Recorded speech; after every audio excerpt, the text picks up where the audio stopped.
Another word from your holistic companion. The moon is the closest space object to the Earth.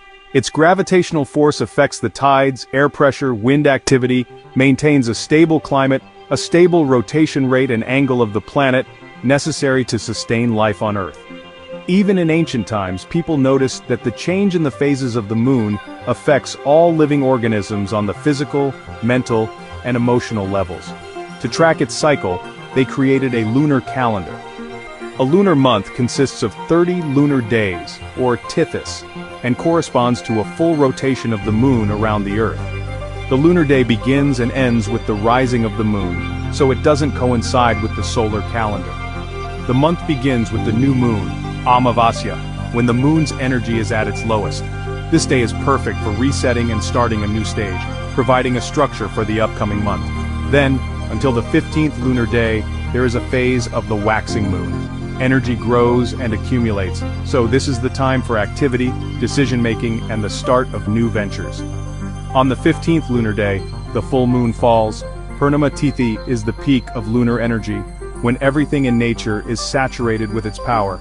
This is a very energetically charged day that enhances a person's emotional and mental state. After the full moon, the waning moon phase begins, when the energy gradually declines. This time is optimal for completing tasks and drawing conclusions. Then the new moon comes again, and the cycle repeats. In addition to general recommendations for the phases of the moon, each lunar day has its own energy color. Based on this, favorable and less favorable days are highlighted and recommendations are given for appropriate activities. Every 2.5 days the moon moves from one zodiac sign to another.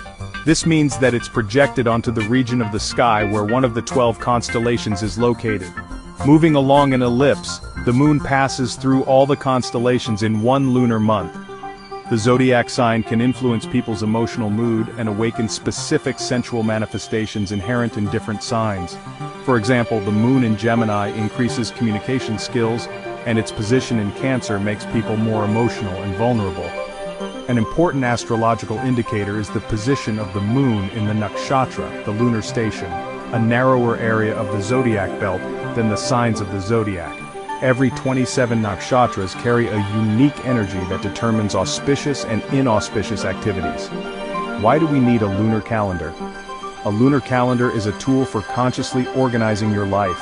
It helps to plan activities meaningfully, optimize energy, and keep activity and rest in balance. The moon is associated with emotions, so knowing its phase enables you to track and better understand your feelings, the manifestations of people around you, be wiser and more tolerant.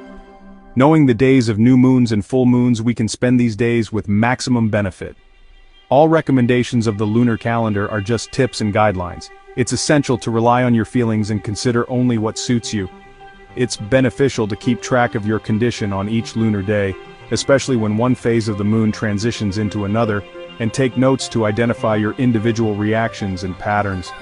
This is an important step towards understanding yourself. Stay inspired and keep shining. Much love from your holistic companion. Till next time,